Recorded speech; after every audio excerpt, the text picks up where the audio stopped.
We actually have in our state this year, because we've had a reduced amount so far of building going on, we actually have an 11% uptake of Energy Star, and last year it was closer to 5%, 5 or 6%. And that means that more of the homes that are being built are actually using this whole idea of an Energy Star label. And what an Energy Star label does is it is designed to save you 15% of the energy use above and beyond what your building code would require from an energy viewpoint.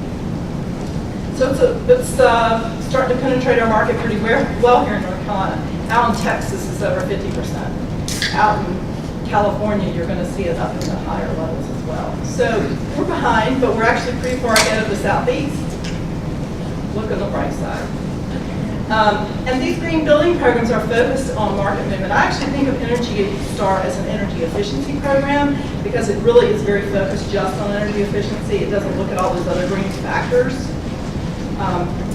But they do have an indoor air quality label that you can get separately, and that's what I think. A lot of the programs that I'm going to mention today, and I'm not going to mention them all. I'll try to mention one that I don't actually have a slide for. The North Carolina Healthyville Homes Program, the LEED program, the National Association of Home Builders Green Program, and the Green Home Builders of the Triangle.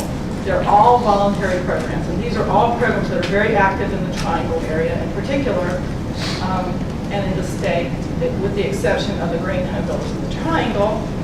The name sort of tells you that it's probably not active in the entire state.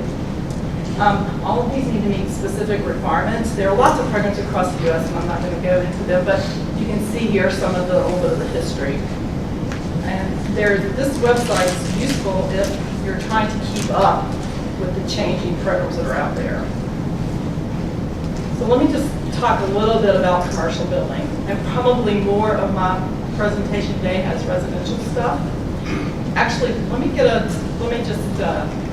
who's more interested from a personal viewpoint in your own home? And who's more interested from a building viewpoint where you work? Okay. So I will tell you, it is heavier to the residential side, and I sort of thought that would be the case. But those of you who have commercial questions,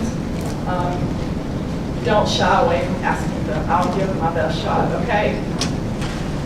So nationally, there are really two programs that are out there for commercial buildings. One of them, and the most prevalent one, is the LEED program, the U.S. Green Building Council program. The second one is called the Green Building Initiative, or Green Globes. And I will tell you that, that's sort of funny. It looks much better up there than it does down on my screen. That's good. I like it that way. I'll tell you that the Green Globes program is not active pretty much in North Carolina at all. I have heard anecdotally that Poland Baptist is thinking about using this program, but as far as I know, otherwise no one in North Carolina uses this program. The LEED program, again, Leadership in Energy and Environmental Design. Their website is usgbc.org, and I sit on their board and I'm their past chair, so I'm not going to shy away from telling you that if you want to get involved in green building, you ought to get involved with that group.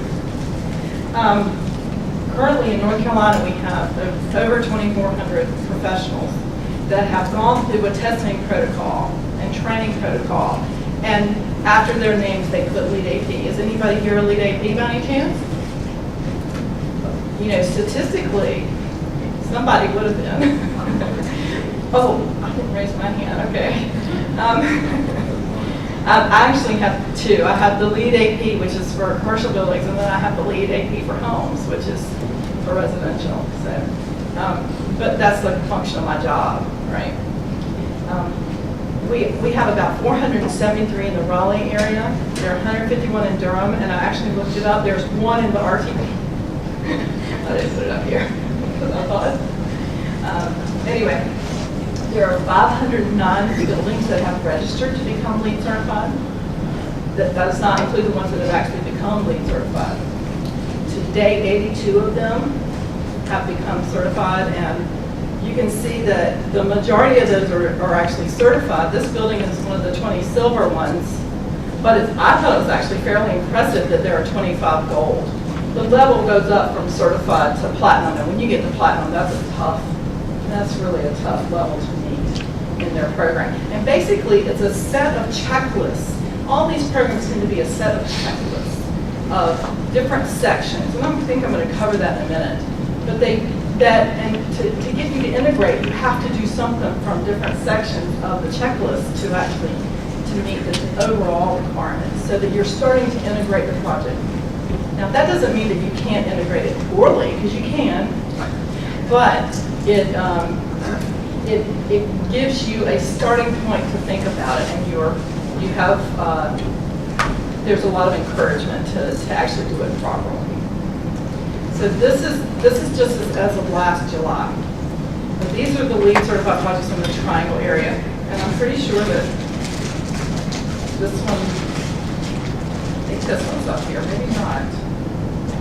No, I don't see it up here. So this must have happened after July of last year officially for this building. But I just thought you noticed that there is one place that has really made a strong commitment to this. That would be Duke University. And they've basically decided that all their buildings will meet LEED certification.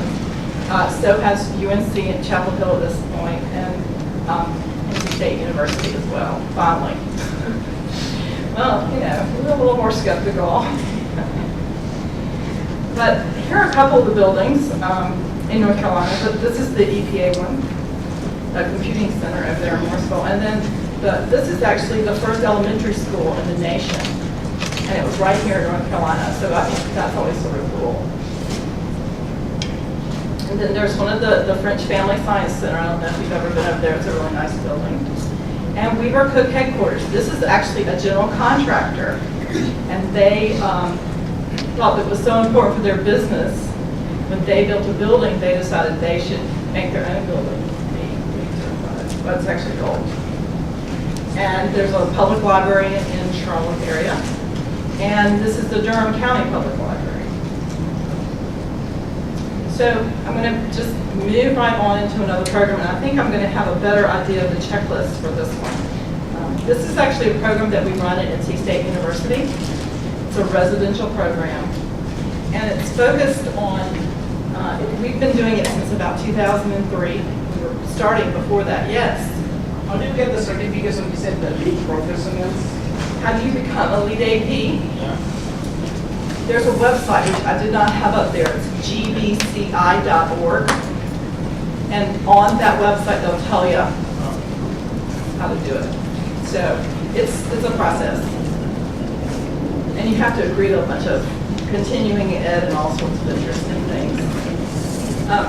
Anyway, the Healthy Built Homes program, we have community partners out in the Asheville and the Boone area. The Solar Center generally does most of the work in the eastern part of the state. But we're focused on trying to be a statewide partner that eventually helps lots of private entities do a lot of the day-to-day work, and then we focus on the quality assurance and control of all of their work, so that people are doing a quality job of integrating green into residential building. The other piece that we focus on is actually creation of the base checklist. And you can go to our website, which is at healthybuilthomes.org. It's free. Download it, look at it, and see the things that you want to think about doing, potentially for your home. We have ENERGY STAR labeling as our base. It's required as one of our prerequisites, so you don't actually get any points